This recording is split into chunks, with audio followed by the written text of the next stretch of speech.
സുഗമോ ദേവി സീരിയലിൻ്റെ ഏറ്റവും പുതിയ റിവ്യൂയിലേക്ക് എല്ലാ കൂട്ടുകാർക്കും സ്വാഗതം. ദേവികയെ MLA ആക്കി അരുന്ധതിയും ഋഷിയും പ്രഭാവതിയോടുള്ള പ്രതികാരം തീർക്കുന്ന ആ സമയത്ത് രാധാമണി അമ്മയെന്ന് പറഞ്ഞ് ഒരു സ്ത്രീയെ പ്രഭാവതിയെയും അതുപോലെ തന്നെ ചന്ദ്രോത്ത് വീട്ടിലെ സിദ്ധാർത്ഥൻ സാറിനെയും കൊല്ലാനായിട്ട് പറഞ്ഞു വയ്ക്കുന്നുണ്ട്. പക്ഷേ ആ ഒരു പ്ലാനിങ് നമ്മുടെ ദേവിക ഇടപെട്ട് പൊളിച്ച് കയ്യിൽ കൊടുക്കുന്നു. അങ്ങനെ അരുന്ധതി മേഡത്തെ അപമാനിക്കുന്ന ആ ഒരു വാർത്ത അറിഞ്ഞ് ഋഷിക്ക് കൂടുതൽ വൈരാഗ്യമാകുന്നുണ്ട് ദേവികയോട് പോലും. ദേവിക MLA ആയി മാറിയത് പോലും എൻ്റെ അമ്മയുടെ കരുണയിലാണ്. എന്നിട്ട് പോലും ദേവി അതിൻ്റെ നന്ദി കാണിക്കുന്നില്ലെന്ന് മാത്രമല്ല എൻ്റെ അമ്മയെ കൊച്ചാക്കുകയും ചെയ്തു.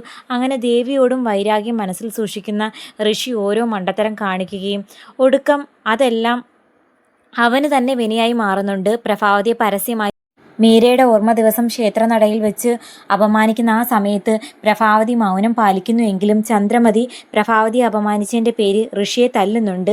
ആ ഒരു വീഡിയോ ഒക്കെ വൈറലായ ആ സാഹചര്യത്തിൽ അരുന്ധതി ഒരുപാട് വഴക്ക് പറയുകയും അതിനെ തുടർന്ന് നമ്മുടെ ഋഷിയാണെങ്കിൽ തൽക്കാലം ഇവിടെ നിന്ന് മാറി നിൽക്കാൻ തീരുമാനിക്കുന്നു. അങ്ങനെ പോകുന്ന വഴിക്കാണ് നമ്മുടെ കെവിനും എസബെല്ലയും പുതിയ 2 സുഹൃത്തുക്കളെ കിട്ടുന്നത്. ശരിക്കും പറഞ്ഞാൽ ദേവിക MLA ആയ ആ ഒരു സാഹചര്യം നോക്കിയാണ് അടുപ്പം സ്ഥാപിക്കാനും പഴയ സുഹൃത്ത് ബന്ധം സ്ഥാപിച്ച് നന്ദനെ കാണാനും അതുപോലെ ദേവികയോട് അടുപ്പം സ്ഥാപിക്കാനുമായിട്ട് അവർ 2 പേരും വന്നത്.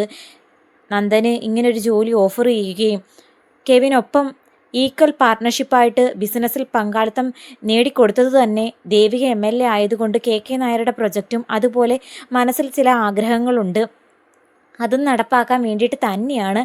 എസബെല്ലയാണെങ്കിൽ നന്ദനെയും അതുപോലെ ദേവിയെയും ശത്രുക്കളെ പോലെ കാണുന്നതിന് പിന്നിൽ മറ്റൊരു പ്രതികാരമുണ്ട്. അതെല്ലാം അറിഞ്ഞു വെച്ചുകൊണ്ട് DYSP പോലും ഇസബെല്ലയ്ക്കും കെവിനും കട്ട സപ്പോർട്ടായിട്ട് കൂടെ നിൽക്കുന്നുണ്ട്.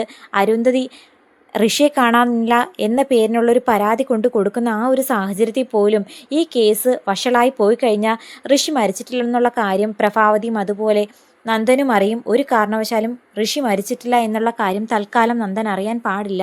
ചില കാര്യങ്ങളും കൂടി നന്ദനെയും കൊണ്ട് നേടിയെടുക്കാനുണ്ട്. നന്ദൻ എസബെല്ലയ്ക്ക് ഒരു സുഹൃത്ത് മാത്രമായിരുന്നെന്ന് തോന്നുന്നില്ല. കാരണം മുമ്പ് ചിലപ്പോൾ എസബെല്ല നന്ദനെ ആത്മാർത്ഥമായി സ്നേഹിച്ചിട്ടുണ്ടാകും. എന്നാൽ അതെല്ലാം മനസ്സിലാക്കിയിട്ട് പോലും നന്ദന് ദേവിയോട് മാത്രമായിരുന്നു കടുത്ത പ്രണയം. ആ പ്രണയം വിവാഹത്തിൽ കലാശിക്കുകയും ചെയ്യുന്ന ആ ഒരു സാഹചര്യത്തിൽ എസബെല്ലയ്ക്ക് മിക്കവാറും നന്ദനോട് വൈരാഗ്യം തോന്നിയിട്ടുണ്ടാകും. അതായിരിക്കും അവർ തമ്മിലുള്ള പിണക്കത്തിൻ്റെ കാരണം. എന്തായാലും നന്ദനെയും അതുപോലെ ദേവികയും തമ്മിലടിപ്പിച്ചുകൊണ്ട് തങ്ങളുടെ പ്രതികാരം നേടിയെടുക്കാൻ വരുന്ന എസബെല്ലയ്ക്കും കെവിനും അതുപോലെ തന്നെ DYSPക്കും കടുത്തൊരു ശത്രുവായിട്ട് നമ്മുടെ ദേവി മാറുന്നുണ്ട്. കാരണം ഋഷിയെക്കുറിച്ച് കിട്ടിയ ആ ഒരു ക്ലൂ നമ്മുടെ അരുന്ധതിയാണെങ്കിൽ ദേവിയോട് പറയുന്നു. കാരണം ഋഷി ജീവനോടെ ഉണ്ടെന്നും ഋഷി പ്രതികാരം ചെയ്യുന്നതിൻ്റെ ഭാഗമായിട്ടാണ് ഈ മറിഞ്ഞിരിക്കുന്നതെന്നുള്ള കാര്യമൊന്നും നമ്മുടെ അരുന്ധതി മേഡത്തിന് അറിയില്ലല്ലോ.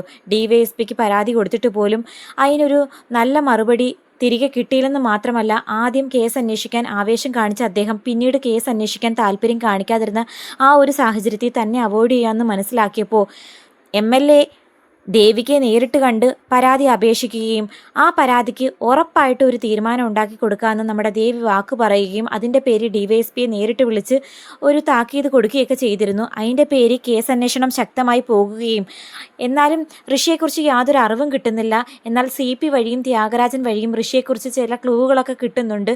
അതായത് ഋഷി ഒരു വണ്ടിയിൽ പോകുന്നത് CP കണ്ട് ആ കാര്യം നമ്മുടെ അരുന്ധതിയെ അറിയിക്കുന്ന സമയത്ത് അരുന്ധതി തൻ്റെ സംശയം നേരിട്ട് എന്ന് ദേവികയോട് പറയുന്നു.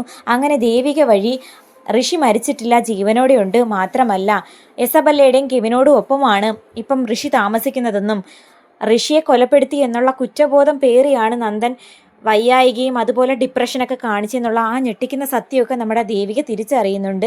അങ്ങനെ എല്ലാ സത്യങ്ങളും തിരിച്ചറിഞ്ഞ ദേവി സത്യങ്ങളെല്ലാം പ്രഭാവതിയോടും അതുപോലെ നന്ദനോടും പറയാതെ അത് മറച്ചു വെച്ചുകൊണ്ട് തങ്ങളെ ഇത്രയധികം ദ്രോഹിച്ച എസബെല്ലയ്ക്കും അതുപോലെ കെവിനും ഒരു തിരിച്ചടി കൊടുക്കാൻ തീരുമാനിക്കുകയും അതിൻ്റെ ഭാഗമായിട്ട് ദേവി കരുതി കൂട്ടി ചില കാര്യങ്ങൾ നടപ്പാക്കുകയും ചെയ്യുന്നു. താൻ എന്നു മുതലാണ് ഒരു MLA ആയി തീർന്നത് അന്നു മുതൽ തൻ്റെ വീട്ടിലെയും തൻ്റെ പേഴ്സണൽ ജീവിതത്തിലെയും സമാധാനം നഷ്ടമായെന്നും അതുകൊണ്ട് തന്നെ താൻ ഇനി MLA സ്ഥാനത്ത് തുടരുന്നില്ല, തൻ്റെ കുടുംബജീവിതമാണ് തനിക്ക് വലുത് എന്നൊക്കെ ഉള്ളൊരു മണ്ടത്തരം ദേവിക തീരുമാനിക്കുകയും അതിൻ്റെ പേര് ദേവികയാണെങ്കിൽ MLA സ്ഥാനത്തുനിന്ന് രാജിവെക്കാൻ തീരുമാനിക്കുന്നുണ്ട്.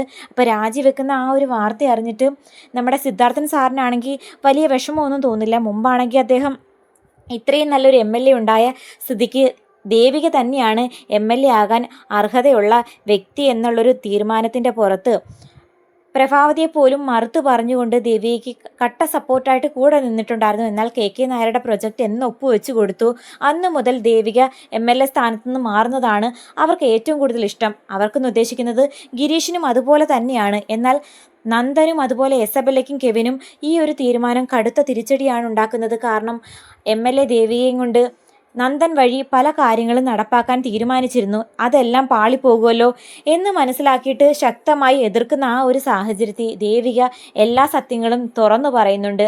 അതായത് നന്ദൻ വിശ്വസിക്കുന്നത് പോലെ ഋഷിക്ക് യാതൊരു ആപത്തും സംഭവിച്ചിട്ടില്ലെന്നും എസബെല്ലയും കെവിനും കൂടി ചേർന്ന് നന്ദനെ ചതിക്കുവാണെന്നുള്ള കാര്യം അറിഞ്ഞ് പ്രഭാവതിയും അതുപോലെ നന്ദനും ഇനി എന്തൊക്കെ തീരുമാനം എടുക്കാൻ പോകുന്നു ഇതെല്ലാം മനസ്സിലാക്കി ക്ഷമ ചോദിച്ചാൽ പോലും ദേവിക MLA സ്ഥാനത്തുനിന്ന് രാജിവെക്കാനെടുത്ത ആ ഒരു തീരുമാനം മാറ്റുമോ ഇല്ലയോ എന്നൊക്കെ കാത്തിരുന്ന് കാണാം.